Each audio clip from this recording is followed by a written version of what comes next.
going on, guys? Welcome back to the farm. We are on the final moments of our fencing. Got one more gate to put in. I'm taking the long walk now. I really needed one extra hand for this drill. Just couldn't quite carry everything at once. So we're walking up now, and Hank found a gigantic black snake. Oh my gosh. I knew this thing was here. I actually ran it over yesterday. It was already dead by that point, but knew it was laying there. That'll be picked up by something. Hopefully not the dog. Hank, come on. But anyway, why we're here tonight, going to the top corner of the pasture. You can see the road right here. And this is the gate we're about to put in. It's our last one, guys. We got a gate all the way at the bottom. We got one halfway up. And we weren't actually going to put one here, but I'm learning from our own mistakes. Put in more gates than you think you need. This is a great access point, obviously, with the road right here. So we're gonna go ahead. We'll give you a quick breakdown on how we're gonna set this thing up, how we're gonna install it.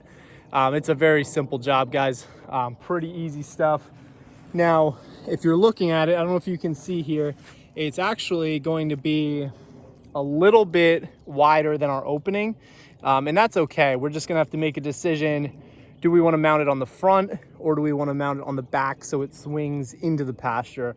Being that we're on a slope here, I don't know if you guys can see this. This is a slope kind of downward. I'm standing up on the road right now. Being that we're on a slope, we're probably going to mount it on the inside. That way it swings open. Otherwise, I would have to be digging ground out here, which I don't have time to be doing right now, nor do I want to be doing. So we'll mount it on the inside. It'll swing open. And we'll get to it now. So I alluded to it in the beginning, 3 gates here. The first one at the bottom, that's a 16-footer. We salvaged that from our old buffalo pen, an old metal thing, rusted up. We'll paint that up. It'll be good as new. Our middle gate's gonna be more of a access gate and to move our animals into this pasture. That's an 8-footer. I was actually gonna build that one out of wood. Same as this one. This is actually a 10-footer. And I decided, you know what, all the time that's going to go into that, you know, the cost of lumber, running to get the material. And then the big kicker is your hardware, which actually comes included with these metal gates. You end up buying all that and factoring in your time, you're pretty much coming out even. And these are going to end up lasting longer anyway. So figure spend a couple extra bucks, do it right. We got a metal gate here now. I guess the only concern with it would be kind of the opening at the bottom. It is only a few inches. If something really wanted to get in, obviously it could. You could obviously get a mesh gate as well, where, you know, part of it is mesh. I'm not too concerned here. In worst case, you can run some wire in there to keep anything out. So that's where we're at. Decided not to build. Again, guys, this hardware, you factor this stuff in. These hooks aren't terribly expensive, but you start getting into some of the longer ones where you're actually going through your post. Those can be, you know, upwards of $20, $30 a piece. So it adds up very quickly when you're doing a couple gates across your pasture. So anyway, enough rambling. We're gonna go on the inside of the fence. We're gonna mount this thing. I'm gonna show you how to do it. Okay, so now when you're running an inside mounted gate like this, you always gotta be mindful of your hot wires. We're not gonna have every wire here on this 6-strand hot. However, you just gotta keep in mind where your insulator and your hot wires are. Now, the nature of these hooks, they are going to stick out a little, give you a little bit of clearance, so there shouldn't really be any issue. It is going to kind of go in on an angle like that back into your post, and then the hook is basically just going to sit kind of in there in that bracket, and that is how your gate's going to hang. So to start, I usually start with the bottom hook. That's going to kind of set your height, and then the top here, that's actually going to be adjustable, so you can be off a little bit and you're going to have plenty of room. Now the key for this one, your bottom is going to be like that, where your gate lifts up and sits right on top. Your top, the way to do it right, is actually flip it upside down, and then you adjust this bracket up to it and tighten it. That way your fence can't be lifted off. Now we're going to have sheep here, so it's honestly not an issue if I put both going this way. However, if you have larger animals, whether it's cattle, buffalo, even pigs, our pigs have shown us, and we've learned this from our pigs, turn it this way, that way they can't pop that that gate off. So as far as marking it, honestly guys, it's really not rocket science. You could go ahead and measure. I'm pretty much just gonna pick a spot that is against the ground. If we scrape a little bit, that's not the end of the world. As soon as you open this a couple times, it's gonna wear that ground out. You're gonna be good to go. So we're gonna go ahead, and I got it crooked here, but I'm just gonna make sure that when I tap into this with our drill, we're not hitting our wire. So you wanna get it up there as straight as you can. And you also wanna make sure that it is kind of level, or as level as you can make it. It's pretty easy to do. So I'm basically gonna just tap in right here, right between our tension wire and our first hot wire. And I'm gonna just put a mark, and I basically just scribe that with the point of this bolt. Pretty simple. Then we'll take a drill bit, larger drill bit. Honestly, size doesn't even matter here because you can kind of hollow it out. You want it to actually be a tight fit for your threads. And I'll show you a little trick on how you tighten this up real good here in a second. Trying to do this one-handed and holding a camera is a little difficult, but you can see I got it drilled in there. Now I'm gonna go ahead, I'm just gonna kind of hollow it out a little. Just kind of wiggle that drill around. That'll help get it started. Obviously, if you have a bigger drill bit, go for it, but this is what I had on hand right now.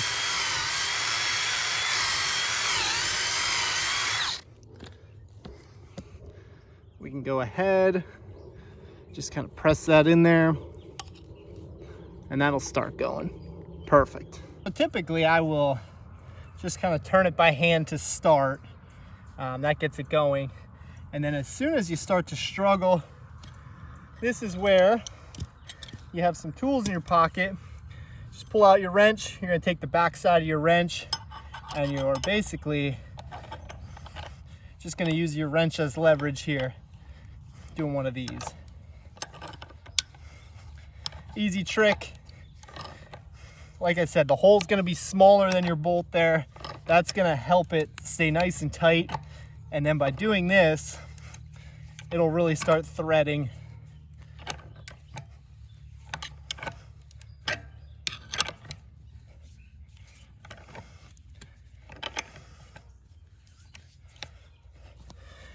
Now you can see there's a long runway for your threads. I'm gonna go back as far as I can just because this is an inside mount. Obviously, if I left it out, I'm gonna have a gap between the post and the gate.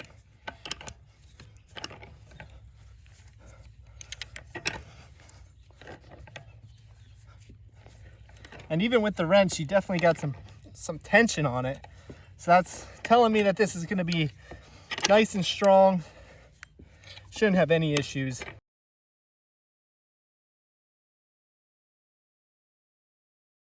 Try to get it straight.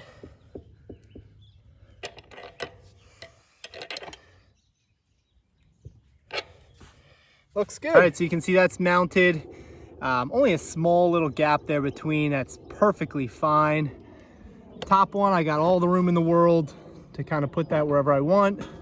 Again, this is adjustable. This will loosen up and it slides up and down. So again, holding the camera, the gate, and this all at once, pretty much, well, there's a knot right there, but I might miss it. I'll just put it right there. Got room both directions, up or down, so we'll be good. And then the big thing is to just kind of look down. You can eyeball it if you really wanted to get tricky. You could level it. It's not going to make much of a difference as long as it's close. And we look good.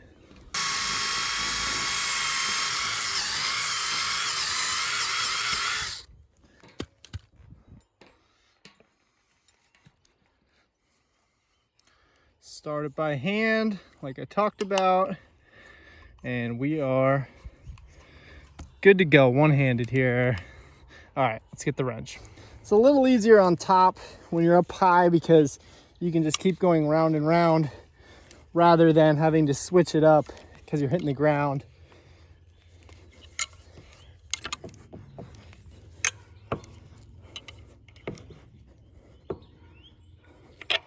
All right, so if you need to make some minor adjustments, obviously you can just kind of turn this a couple times, bring it in or out, and that's going to help kind of tip your gate to where you need it.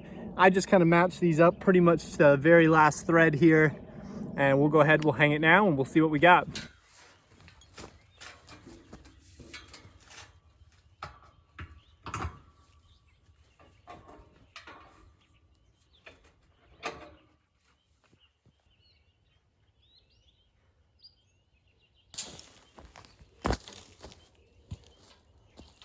All right, guys, there it is. You take a look behind me.